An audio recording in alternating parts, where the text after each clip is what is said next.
हिंदू धर्म के कुल 16 संस्कारों में से 3 संस्कार शिशु के जन्म से पूर्व ही संपन्न हो जाते हैं, जिनके बारे में हम पहले ही विस्तार से बता चुके हैं। शिशु के जन्म लेने पर चौथा संस्कार किया जाता है, जिसे जातकर्म संस्कार के नाम से जाना जाता है। यह शिशु के मां के गर्भ से बाहर आने के समय किया जाता है, ताकि उसके जन्म के कई दोष दूर हो सके। शिशु के विकास के लिए जातकर्म संस्कार का किया जाना अति महत्वपूर्ण होता है। आइए जानते हैं जातकर्म संस्कार में क्या किया जाता है तथा उसका क्या महत्व है। नमस्कार, स्वागत है आपका सनातन ज्ञान और संस्कार चैनल पे। एक शिशु पूर्ण रूप में अपनी मां के गर्भ में 9 महीने तक रहता है तथा वहीं उसका शारीरिक व मानसिक विकास होता है। 9 माह के पश्चात जब प्रसव का समय आता है, तब एक नए जीवन का इस संसार में उदय होता है तथा पहली बार वह इस संसार के दर्शन करता है। शिशु के जन्म के समय घर वालों के द्वारा जो भी कर्म किए जाते हैं, उसे जातकर्म संस्कार कहा जाता है। जातकर्म संस्कार के बारे में कहा गया है, जाते जात क्रिया भवेत्। इसका अर्थ यह हुआ कि गर्भ में पैदा होने के समय शिशु के लिए जो भी चीजें की जाती हैं, उन सभी को ही जातकर्म कहा जाता है।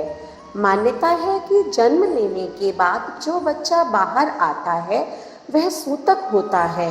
उसके दोषों को दूर करना जरूरी होता है। यह दोष असल में माता के गर्भ में ही होते हैं, जैसे कि सुवर्ण वास्तु दोष, रक्त दोष, रसपान दोष आदि। इस संस्कार में बच्चे को नहलाया जाता है, उसके मुंह को साफ किया जाता है, उसे शहद और घी चटाया जाता है, साथ ही उसे स्तनपान भी कराया जाता है। जातकर्म संस्कार का अत्यधिक लाभ मिलता है, जो शिशु को इस बाहरी दुनिया में रहने के लिए सुरक्षा प्रदान करता है। चूँकि जन्म के समय शिशु का पहली बार बाहरी वातावरण से सामना होता है, जबकि इससे पहले उसकी सब आवश्यकताएं अपनी मां के गर्भ में गर्भनाल के द्वारा ही पूर्ण होती है। लेकिन अब वह गर्भनाल तोड़ दी जाती है तथा उसे मां के बंधन से मुक्त कर दिया जाता है। ऐसे वातावरण में रहने तथा उसका सामना करने के लिए यह सब कार्य किए जाते हैं। जब शिशु जन्म लेता है, तब उसके मुंह में कफ भरा होता है, जिससे उसे सांस लेने में कठिनाई होती है। इसीलिए उसके मुंह में उंगली डालकर उसे साफ करना बेहद आवश्यक होता है, ताकि वह सही से सांस ले पाए। इसके साथ ही घी व शहद को चटाने से उसके वात, कफ व पित्त के दोष दूर होते हैं। माँ के द्वारा जो प्रथम दूध शिशु को पिलाया जाता है, वह उसके लिए अमृत समान होता है, जिससे उसके संपूर्ण शरीर के रोग दूर हो जाते हैं।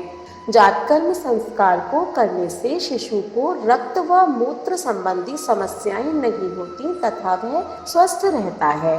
जातकर्म संस्कार को करने के लिए जातकर्म संस्कार की विधि। इस संस्कार में जातक के जन्म लेते ही कई प्रकार की क्रियाएं की जाती हैं। सर्वप्रथम सोने के शलाका से विषम मात्रा में घी और शहद को मिलाकर उसे शिशु को चटाया जाता है। मान्यता है कि यह नवजात शिशु के लिए एक प्रकार की औषधि का काम भी करता है।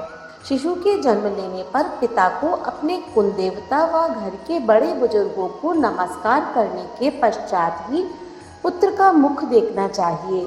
इसके तुरंत बाद किसी नदी या तालाब या किसी पवित्र धार्मिक स्थल पर उत्तर दिशा में मुख कर स्नान करना चाहिए।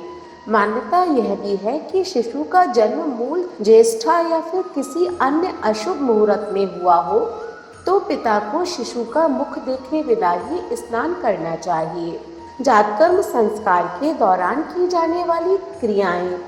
स्नान। शिशु के जन्म के पश्चात बच्चे के शरीर पर उपटन लगाया जाता है। उपटन में चने का बारीक आटा यानी बेसन की बजाय मसूर या मूंग का बारीक आटा सही रहता है। इसके पश्चात शिशु को स्नान कराया जाता है। मुख साफ करना। मान्यता है कि गर्भ में शिशु श्वास नहीं लेता और न ही मुख खुला होता है। प्राकृतिक रूप से यह बंद रहते हैं और इनमें कफ भरी होती है। लेकिन जैसे ही शिशु का जन्म होता है तो कफ को निकालकर मुख को साफ करना बहुत आवश्यक होता है। इसके लिए मुख को उंगली से साफ कर शिशु को बमन कराया जाता है ताकि कफ बाहर निकले। इसके लिए सेंधा नमक बढ़िया माना जाता है, इसे घी में मिलाकर दिया जाता है। तालू में तेल या घी लगाना। तालू की मजबूती के लिए नवजात के तालू पर घी या तेल लगाया जाता है। मान्यता है कि जिस तरह कमल के पत्ते पर पानी नहीं ठहरता, उसी प्रकार स्वर्ण खाने वाले को विष प्रभावित नहीं करता। अर्थात संस्कार से शिशु की बुद्धि, स्मृति, आयु, वीर्य, नेत्रों की रोशनी या कहें कुल मिलाकर शिशु को संपूर्ण पोषण मिलता है। वह शिशु सुकुमार होता है। इस प्रकार से जात कर्म संस्कार करके बच्चे को मजबूत बनाया जाता है व उसकी शुद्धि की जाती है।